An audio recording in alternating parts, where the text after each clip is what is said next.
இட்லிக்கு ஒரு அட்டகாசமான சாம்பார். இட்லிக்கு, தோசைக்கு, சாப்பாட்டுக்கு, சப்பாத்திக்கு எல்லாத்துக்குமே சாப்பிட்லாம். இந்த ஒரு சாம்பார் வச்சாலே 150 கிராம் சிறுபருப்பு எடுத்திருக்கேன். இது சிறுபருப்பு தான் சூப்பராக இருக்கும் சாம்பாருக்கு. 150 கிராம் எடுத்திருக்கேன். இதை வந்து கழுவி எடுத்துக்கலாம். பாருங்கள், கழுவி வச்சாச்சு சிறுபருப்பை. நல்லா 2 முறை கழுவி தண்ணியை ஊற்றிட்டு திரும்ப நல்ல தண்ணி ஊற்றி வச்சாச்சு. இப்போ ஒன்று ஒன்றா நம்ம போட்டுக்கலாம். பாருங்கள், நல்லா நான் மெல்லிஸாக நீட்டாகவே கட் பண்ணிக்கலாம். வெங்காயம் ஒரு 2 வெங்காயம் கட் பண்ணியிருக்கேன். 2 வெங்காயத்தை இதில் போட்டுக்கலாம். தக்காளி வெங்காயம் நிறைய இருக்கும் இந்த சாம்பாரில். பருப்பு கொஞ்சம் கம்மியாகவே இருக்கும். இது பாருங்கள், பச்சை மிளகாய் ஒரு 5-6 பச்சை மிளகாய் இருக்கும். சும்மா 2 கட் பண்ணியிருக்கேன். அப்படியே போட்டுக்கலாம். பூண்டு ஒரு பெரிய பூண்டு ஃபுல்லாக உரிச்சாச்சு. இதையும் சேர்த்து இதில் போட்டுக்கலாம்.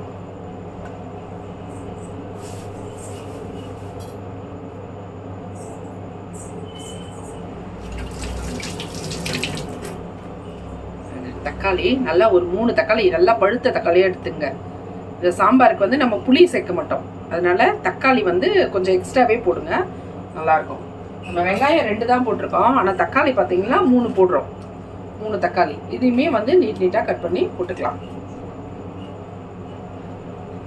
இந்த சாம்பார் வந்து நாங்கள் சின்னதாக இருக்கும்போது, சின்ன பசங்களாக இருக்கும்போது பக்கத்து ஒரு 2 வீடு தள்ளி ஒரு பாட்டி இட்லி செய்வாங்க.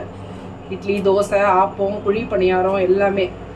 அப்போல்லாம் வீட்டில் டெய்லி எல்லாம் டிஃபன் கிடையாதுங்க. அப்போல்லாம் வந்து பழையது கூழ், வெயில் டைம் வந்துச்சுன்னா கூழ் இருக்கும். பழையது தான் பெரும்பாலும் இருக்கும். காலையில் நைட்டு சாதம் வடிப்பாங்க. நைட்டு சாப்பாடு தான் சாப்பிட்றதுக்கு.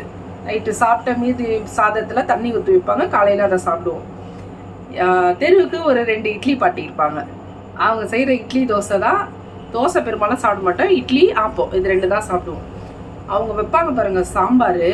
அவங்க தனியெல்லாம் வேக வைக்க மாட்டாங்க. அந்த இட்லி பாத்திரம் வைக்கிறாங்க பார்த்தீங்களா, அந்த இட்லி பாத்திரத்தில் அடியில் இந்த பருப்பு, தக்காளி, வெங்காயம், காய் எல்லாமே போட்டு வச்சுட்டு இட்லி ஊற்றி வச்சுருவாங்க. 2 இட்லி இறக்கினோடனே அந்த பருப்பு வெந்துடும். அதை கடைஞ்சி தாளிப்பாங்க பாருங்கள், அவ்வளோ சூப்பராக இருக்கும். காலையில் வேலைக்கு போகிறவங்கெல்லாம் முகத்தை கழுவிட்டு நீட்டாக அங்கே போய் உட்காந்து குளிக்கிறதுலாம் வந்து கழனியில் வேலையை பார்த்துட்டு அப்படியே மிஷினில் தண்ணி போகிறதுல குளிச்சுட்டு தான் வருவாங்க. காலையில் பெரும்பாலும் அங்கே குளிக்கிற பழக்கம் இல்லை யாருக்குமே. காலைக்கு வேலைக்கு போகிறவங்களாம் எழுந்தவுடனே பல்ல தேய்ச்சோமா, முகத்தை கழுவினோமா, வீட்டில் இருக்கிற வேலையெல்லாம் முடிச்சுட்டு போயிட்டு இட்லி கடையில் 4 இட்லி வாங்கி சாப்பிட்டு வேலைக்கு போயிடுவாங்க. வேலைக்கெலாம் போயிட்டு அங்கே மிஷினில் தண்ணி போவோம். வரும்போது குளிச்சுட்டு வருவாங்க. குளிச்சுட்டு வந்து அதுக்கப்புறம் வீட்டில் சமைச்சு சாப்பிட்டுட்டு மீதி இருக்கிற சாப்பாட்டில் தண்ணி ஊற்றி வைப்பாங்க மறுநாள் காலையிலக்கு. அந்த மாதிரி அந்த பாட்டி வைப்பாங்க இந்த சாம்பார். அவ்வளோ நல்லாயிருக்கும் பாருங்கள். ஒரு ஸ்பூன் வந்து சாம்பார் பொடி. நம்ம ஏற்கனவே பச்சை மிளகாய் போட்டிருக்கோம். அதனால் 1 ஸ்பூன் சாம்பார் பொடி போட்டிருக்கேன். நான் வீட்டில் அரைச்ச சாம்பார் பொடி. கொஞ்சமாக மஞ்சத்தூள் ஒரு 1/4 ஸ்பூனு. இது குட்டி ஸ்பூனு. இதில் ஒரு 1/4 ஸ்பூனு மஞ்சத்தூள் போட்டுக்கலாம். இந்த சாம்பார் பொடி வந்து நான் வீட்டில் அரைச்சது, கடையில் வாங்கினதில்லை. இது பாருங்கள், பார்க்கும் போதே உங்களுக்கு தெரியும், குறைன்னு இருக்கு பாருங்கள், ரொம்ப நைஸாக இருக்காது. இது வீட்டில் அரைக்கிற சாம்பார் பொடி. சூப்பராக இருக்கும் பாருங்கள் சாம்பாருக்கு. இதுலேயே பெருங்காயெல்லாம் போட்டு, பெருங்காயத்தில் நல்லா வறுத்து போட்டு அரைச்சி வச்சுருக்கேன். தனியாக இந்த சாம்பாருக்கு நம்ம பெருங்காயெல்லாம் போட தேவையில்லை. இதுவே கரெக்டாக இருக்கும். நம்ம குக்கரை மூடி வச்சிடலாம். பருப்பு வேகட்டும்.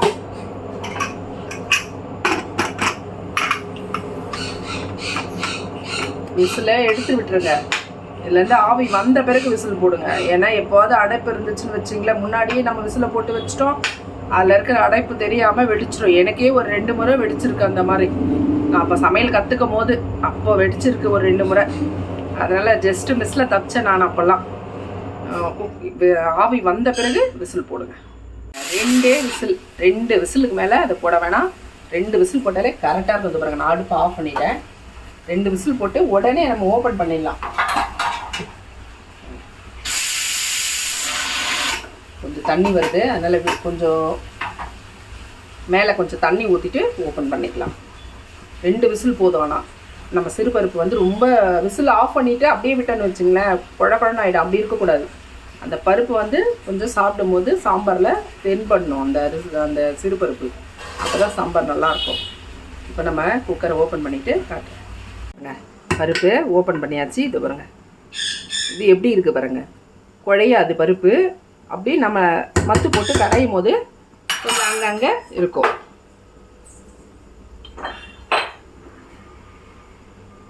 சாம்பாருக்கு தேவையான உப்பு போட்டுக்கலாம். இதுலேயே மத்து வச்சு கடைஞ்சிக்கலாம்.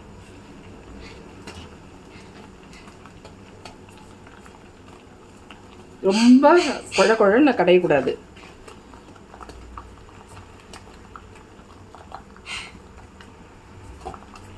அவ்வளோதான். சிறு பருப்பு டக்குன்னு மசிஞ்சிரும். இந்த வெங்காய தக்காளி மட்டும்தான் நம்மளுக்கு நசுங்கணும். மற்றபடி பருப்பு பிரச்சனை இல்லை நம்மளுக்கு. பருப்பு டக்குன்னு மசிஞ்சிரும். 2 விசில் தான் போட்டோம். 2 விசில் போட்டு உடனே ஓப்பன் பண்ணிட்டோம். ஆனால் அது பாருங்க, கடைஞ்ச உடனே எப்படி ஆயிடுச்சு பாருங்கள் பருப்பு. கொஞ்சம் கொஞ்சம் தெரியுதா? இந்த மாதிரி தான் இருக்கணும். கொஞ்சம் கொஞ்சம் சாம்பார் நம்ம ஊற்றி சாப்பிடும் போது இட்லியில் அந்த சாம்பார் கொஞ்சம் கொஞ்சம், அந்த பருப்பு கொஞ்சம் கொஞ்சம் தெரியணும். சிறுபருப்பு சாம்பார் ரொம்ப வேக வச்சு கடைஞ்சிருங்கன்னு வச்சுக்கலாம், குழன்னு இருக்குது. ஒரு மாதிரி வழவழுப்பு வந்துடும் அதில். ஆனால் இந்த சாம்பாரில் அந்த வழவழுப்பு வரவே வராது பாருங்கள். அவ்வளோதான், போதும். பருப்பு கடைஞ்சிட்டு கொஞ்சம் சுடு தண்ணி போட்டு வச்சுருக்கேன் நான். இந்த தண்ணியை அதில் ஊற்றிக்கலாம். நீங்கள் இதுலேயே கூட தண்ணி ஊற்றி, பச்சை தண்ணி ஊற்றிட்டு நம்ம சும்மா அந்த கொதி வரக்கூடாது. கொதிச்சிச்சுன்னா இந்த சாம்பாரோடைய டேஸ்ட்டே மாறிடுது. இந்த சாம்பார் டேஸ்ட்டு வேறு மாதிரி மாறிடுது. அதனால் நான் முடிச்ச வரைக்கும் தண்ணி கொதிக்க வச்சுட்டு அதில் எடுத்து ஊற்றிப்பேன்.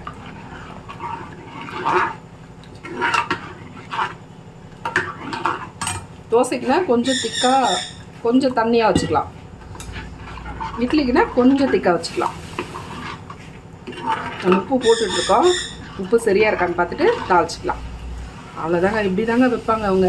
இதில் என்னென்னா காய் சேர்ப்பாங்க. காய் சேர்த்தாங்கன்னா சூப்பராக இருக்கும். இன்னும் உப்பு கரெக்டாக இருக்குது, டேஸ்ட்டும் சூப்பராக இருக்குது. தாளிச்சிக்கலாம். பாருங்க, இட்லி வெந்துட்டுருக்கோம். ஓப்பன் பண்ணிக்கலாம். எப்படி இருக்குது பார்க்கும் போதே தெரியும் பாருங்க உங்களுக்கு. நான் வெந்துருச்சான்னு கையிலெல்லாம் குத்தி பார்க்க மாட்டேங்க, எனக்கு பயம் சூடுனாலே. இது வருங்க, கருவேப்பிலை குச்சி இருக்குது பார்த்தீங்களா, உருவிட்டு இந்த குச்சியில் தான் இப்படி குத்தி இப்படி எடுத்து பார்ப்பேன். இது வந்து எங்கள் அம்மா சொல்லி கொடுத்த ஐடியா எனக்கு. இது வருங்க, ஒட்டலைன்னா மாவு ஒட்டலைன்னா வெந்துருச்சுன்னு அர்த்தம். இட்லி பாருங்கள் எப்படி புசு புசு புசுன்னு இருக்குங்க. இது வருங்க, தெரியுதா? செம்மையாக இருக்கும். இந்த மாதிரி ஊற்றி பாருங்கள். மாவு எப்படி இருந்தாலும் இந்த மாதிரி ஊற்றுனீங்கன்னு வச்சுங்களேன், இட்லி உங்களுக்கு சூப்பராக புசு புசுன்னு இருக்கும். ஊற்றி பாருங்கள். எப்படி இருந்ததுன்னு கமெண்ட் பண்ணுங்கள், ஷேர் பண்ணுங்கள், சப்ஸ்கிரைப் பண்ணுங்கள். பாய். பருப்பு கடைஞ்சி வச்சாச்சுங்க சாம்பாருக்கு. இப்போ சாம்பார் தாளிச்சிக்கலாம். பாருங்கள், குட்டி கடாயை வச்சு எண்ணெய் ஊற்றி வச்சுருக்கேன். ஒரு ரெண்டு ஸ்பூன் எண்ணெய் தான் ஊற்றிருக்கேன். ஸ்பூனில் பார்த்தீங்கன்னா ஒரு 3 ஸ்பூன் வரும். நம்ம குட்டி குழம்பு கரண்டி போட்டு வச்சுருக்கேன் நான் எண்ணெயில். அதில் தான் 2 கரண்டி எண்ணெய் ஊற்றிருக்கேன். அது எவ்வளோண்டு எண்ணெய் எவ்வளோ எது இதில் குறைக்க முடியுமோ அதெல்லாம் நம்ம கம்மி பண்ணிக்கணும். தாளிப்புலாம் முடிஞ்ச வரைக்கும் கொஞ்சம் ரொம்ப கம்மியாகவே எண்ணெய் ஊற்றிக்கலாம். எண்ணெய் காஞ்சிருச்சு. கடுகு உளுத்தம் பருப்பு போட்டுக்கலாம்.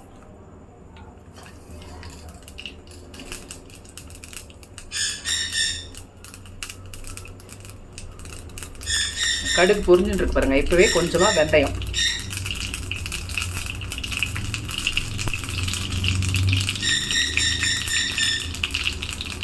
பூண்டு நசுக்கி வச்சுருக்கேன். ஒரு 3 பூண்டு பல் தட்டி வச்சுருக்கேன். இதை போட்டுக்கலாம்.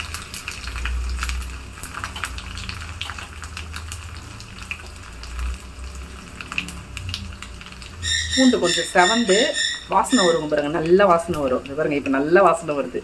இப்போ வெங்காயம் கட் பண்ணி வச்சுருக்கேன் பொடி பொடியாக. இதை போட்டுக்கலாம்.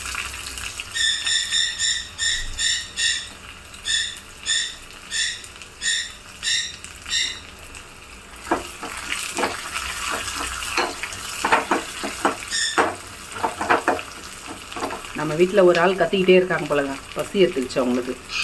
கத்திக்கிட்டே இருக்காங்க. உள்ளே தண்ணி வச்சா குடிக்கிறதுக்கு தண்ணி வைக்கிற டப்பாவை கவுத்து விட்டுருவாங்க. கவுத்து விட்டுட்டு கடப்பலப்பலப்பலப்பலமான கத்துறது வேறுங்க. தண்ணியை ஊற்றிட்டு இருப்பாங்க. தண்ணியை ஊற்றிட்டு இந்த மாதிரி கத்துவாங்க. எடுத்து போய் வச்சோம்னா கொஞ்சோண்டு குடிச்சிட்டு திரும்ப கவுத்து விட்டுறது.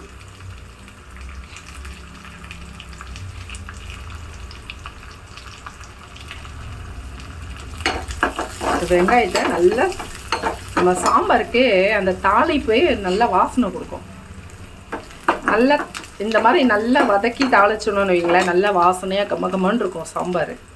இந்த மாதிரி வெங்காயம் சரியாக வதங்காமல் இதே மாதிரி எடுத்து ஊற்றிடுவாங்க சாம்பாரில். அது கொஞ்சம் கூட வாசனையே வராது பாருங்கள். சாம்பார் தாளிச்சாங்களான்ற டவுட்டாகவே இருக்கும், அந்த மாதிரி இருக்கும்.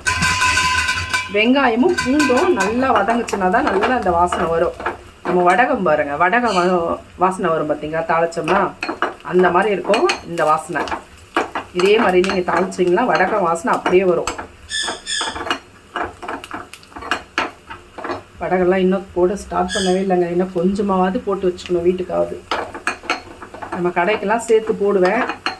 இந்த வருஷம் எதுவுமே பண்ணலை, வத்தல் கூட போடலை. இன்னும் சிலிண்டர் பிரச்சனையால் வத்தல்கிட்ட கூட போகல. இனிமேல் தான் கொஞ்சம் கொஞ்சமாக மோர் மிளகாய், கொஞ்சம் வடகம், ஊறுகாய் எல்லாமே கொஞ்சம் கொஞ்சம் போட்டு வைக்கணும்.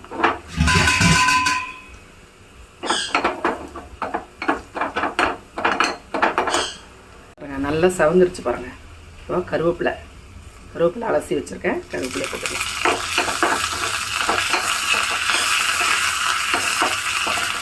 கருவேப்பிலை போட்டவுடனே அடுப்பு ஆஃப் பண்ணிடலாம். அடுப்பு ஆஃப் பண்ணிவிட்டு தாளிச்சதை சாம்பாரில் போட்டுடலாம். கொட்டிட்டு அப்படியே மூடி போட்டுருங்க. ஒரே ஒரு நிமிஷம் அப்படியே விடுங்க, மூடி எடுக்காமல். பாருங்க, புசு புசுன்னு இட்லி பஞ்சு மாதிரி இருக்கு பாருங்க. புசு புசுன்னு இட்லி வச்ச சாம்பார் சுட சுட. இதை பாருங்க, தாளிச்சு கொட்டினது அப்படியே இருக்கு. சுட சுட சாம்பார் அப்படியே இப்படி கொஞ்சமெல்லாம் ஊற்றக்கூடாதுங்க, நிறைய ஊற்றணும். நிறைய சாம்பார் ஊற்றி சாப்பிடணும், சூப்பராக இருக்கும். அவ்வளோதான். இந்த மாதிரி சாம்பார் வச்சு இந்த மாதிரி இட்லி பண்ணி சாப்பிட்டு பாருங்கள், வேறு லெவலாக இருக்கும்.